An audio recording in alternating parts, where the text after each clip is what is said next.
السلام علیکم گائز، امید کرتا ہوں آپ سب خیریت سے ہوں گے۔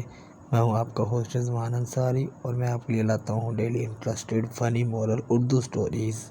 اور نئے آنے والے ویورز سے گزارش ہے جنہوں نے میرا چینل کو سبسکرائب نہیں کیا وہ جلدی سے میرے چینل کو سبسکرائب کر دیں اور لائک شیئر کرنا نہ بھولیے گا۔ چلیے چلتے ہیں اپنی کہانی کی طرف۔ آج کی کہانی کا ٹاپک ہے لکھاڑا اور اس کا شاگرد۔ ایک گاؤں میں ایک لکھاڑا رہتا تھا جو اپنے شاگرد کے ساتھ روز جنگل سے لکڑیاں کاٹ کر شہر میں فروخت کیا کرتا تھا۔ ایک دن لکھاڑا اپنے شاگرد کے ساتھ جنگل میں لکڑیاں کاٹ رہا تھا کہ اسے ایک شیر کے دہاڑنے کی آواز سنائی دی۔ لکھاڑا اور اس کا شاگرد غور سے سننے لگا۔ وہ آواز تو کافی قریب سے ہی سنائی دے رہی تھی۔ لکھاڑا اور اس کا شاگرد بہت ڈر گئے اور ڈر کے ایک درخت کے اوپر چڑھ گئے اور کافی دیر تک اسی درخت کے اوپر بیٹھے رہے۔ کچھ دیر کے بعد انہوں نے اپنی طرف ایک شیر کو آتے ہوئے دیکھا اور اس کے شیر کے منہ میں ایک ہرن کو تھی۔ شیر اسی درخت کی طرف چلا آ رہا تھا۔ لکھاڑا اور اس کا شاگرد کافی گھبرا گئے تھے اور چپ چاپ اسی درخت پہ بیٹھے رہے۔ اس شیر نے اسی درخت کے نیچے بیٹھ کر اپنا شکار کیا، اپنے شکار کو چیر پھاڑ کر اپنی بھوک مٹائی اور باقی بچا شکار کو وہیں چھوڑ کر چلا گیا۔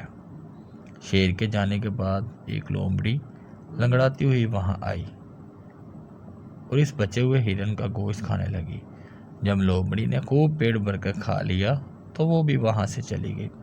لکھاڑا یہ سارا منظر درخت کے اوپر سے دیکھ رہا تھا کہ کچھ دیر کے بعد مختلف جانور آئے، اس ہرن کو گوشت کھایا اور چلے گئے، یہاں تک کہ چیل گدھ وغیرہ اس ہرن کو کھاتے رہے اور چلتے بنے۔ جب شکار ختم ہو گیا، اس کی ہڈیاں بھی نہ باقی رہیں، تو لکھاڑا درخت سے نیچے اترا اور اپنے شاگرد سے کہنے لگا، میرا رب غفور الرحیم ہے۔ اس نے ایک شیر کی بدولت کتنے جانوروں کو گھر بیٹھے بٹھائے بآسانی رزق مہیا کیا۔ میں تو پھر اس کا بندہ ہوں، اشرف المخلوقات ہوں، پھر میں رزق کے لیے، دولت کے لیے اتنی محنت کیوں کروں؟ آج کے بعد میں لکڑیاں کاٹنے کے بجائے گھر میں رہ کر بس ذکر الہی کروں گا۔ میرا رب میرے حصے کا رزق مجھے گھر بیٹھے بٹھائے پہنچا دیا کرے گا، جو اس نے میرے نصیب میں لکھا ہوگا۔ خیر، لکھاڑے نے لکڑیاں کاٹنے کے بجائے بند کمرے میں عبادت شروع کر دی اور اس کے شاگرد نے اپنے استاد کی کلاڑی سے لکڑے کاٹنے کا سلسلہ جاری رکھا۔ اگلے دن لکھاڑے کا شاگرد نے لکڑیاں کاٹی اور جمع کر کے شہر لے گیا، جہاں اس کی لکڑیاں ایک بہت بڑے تاجر نے اچھے دام میں خرید لی اور آئندہ بھی اس سے لکڑیاں لینے کا معاہدہ کر لیا۔ لکھاڑے کے شاگرد نے سے کہا کہ روزانہ لکڑیاں کاٹ کر میرے کارخانے بھجوا دیا کریں۔ لکھاڑے کے شاگرد نے اس مال سے کچھ رقم اپنے استاد کے لیے الگ کی، کچھ رقم اللہ کی راہ میں خرچ کی اور کچھ رقم جمع کی۔ جب وہ اپنے استاد کو اس کا حصہ دینے گیا تو اس کا استاد وہ رقم لے کے بہت خوش ہوا اور بولا، دیکھا، میرے رب نے میرا رزق خود بخود مجھے گھر بیٹھے بٹھائے ہی بھیج دیا، اور رقم لے کر سجدے میں گر پڑا۔ اس کے شاگرد نے اپنے استاد سے وعدہ کیا کہ وہ روزانہ ان کے حصے کا مال ان کو دیا کرے گا۔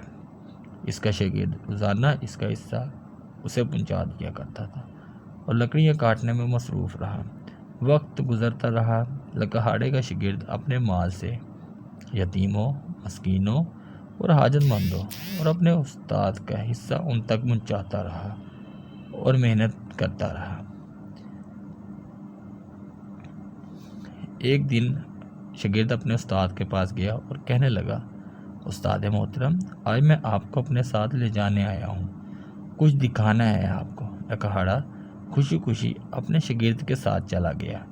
اس کا شاگرد اسے ایک عالی شان گھر میں لے آیا جو دیکھنے میں بہت مہنگا لگ رہا تھا۔ اس نے اپنے شاگرد سے پوچھا کہ یہ کس کا ہے؟ استاد جی، یہ گھر میرا ہے۔ اس نے دروازہ کھولا اور اندر چلا گیا۔ خیر، لکھاڑا اس کے ساتھ اندر چلا گیا، عمدہ کھانا کھایا اور اپنے شاگرد سے محض گفتگو ہوا اور پوچھا، اتنا مہنگا کھانا اور اتنا مہنگا گھر تیرے پاس کیسے آیا؟ اس کے شاگرد نے اس سے کہا، استاد محترم، یہ سب آپ کی اس کلہاڑی کی بدولت ہے جسے آپ جنگل میں پھینک کے چلے آئے تھے، اور میں اسی کلہاڑی سے محنت میں مشغول ہو گیا، محنت بھی کرتا اور عبادت بھی۔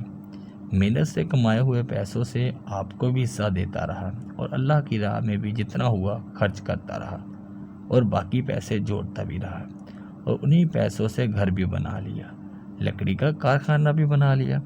لکڑہاڑا واپسی اپنے گھر چلا آیا اور خود کو کوسنے لگا، رونے چلانے لگا، رو رو کے کہنے لگا، خدایا یہ کیسا انصاف ہے، تو نے میری ہی کلہاڑی سے میرے شاگرد کو اتنا کچھ عطا کر دیا اور مجھے کچھ نہ دیا۔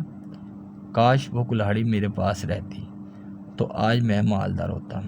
لکڑہاڑا ابھی رو بھی رہا تھا کہ آواز آئی، تو نے تو اپنا راستہ خود منتخب کیا تھا، تو کیے کرائے شکار سے سبق لے کر اپنا راستہ منتخب کر کے کسی شیر کے انتظار میں رہا، جبکہ تیرے شاگرد نے شیر سے متاثر ہو کے اپنا راستہ منتخب کیا اور شیر بن کر اپنا رزق بھی کمایا اور تیرے جیسے بھوکے شکاریوں کو بھی کھلایا۔